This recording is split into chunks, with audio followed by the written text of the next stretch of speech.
it's it's kind of, I haven't done any other short films, so this is a first for me as well.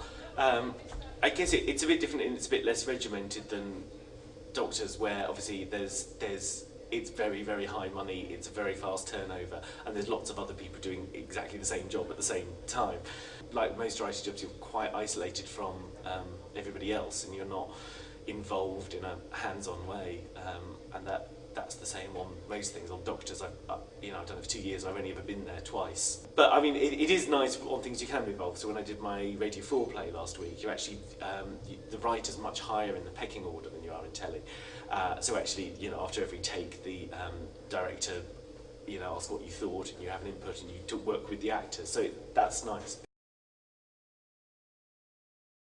The story sort of came out of looking at some of the problems in the original script, and the main thing that I thought sort of wasn't working in it was that nothing happened because of the characters. And then I got onto this idea that the whole story is a test, basically. And so what they're doing is they're testing the characters to test whether they're loyal to each other, basically.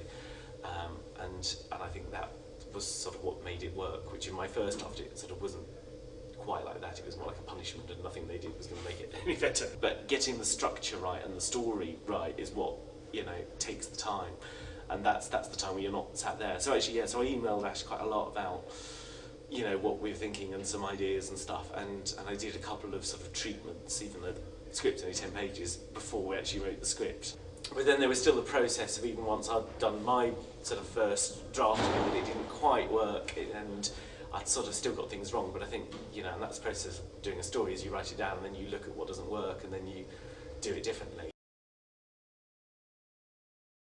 And I think the good thing you do with sci-fi is that you can make a story about some people and you can make it bigger.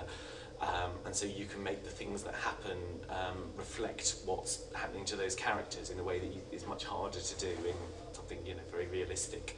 I mean, lots of the sort of setting and that world of it definitely came from the original script. So it was sort of, it seemed to me that the that sort of world was a bit like that first bit in Alien, where they're on the ship and there's that sort of feel about it.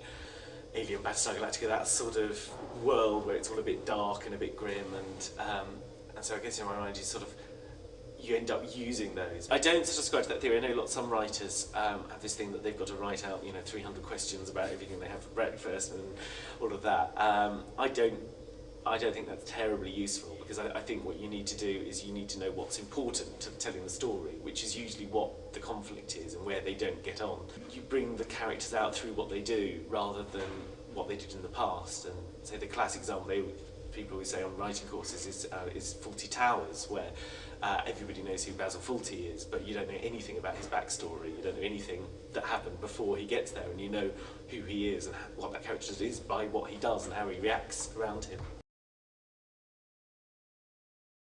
It did occur to me the other day when I was trying to write some synopsis, and I had absolutely no idea what the ship was called or what the company was called that they were doing. Obviously everyone else who's working on this are much more visual than me and could do the effects and designers and stuff, so I didn't really see my place to sort of create that world in that sense. I'd say the only thing that seems from the situation is that the three of them seem quite independent. It's not like in Alien where they're part of some huge corporation that they're doing that, and clearly actually they're there because they've managed to make their own money by being there, and so they're more like prospectors, I guess, than part of some huge sort of intergalactic corporation, I guess.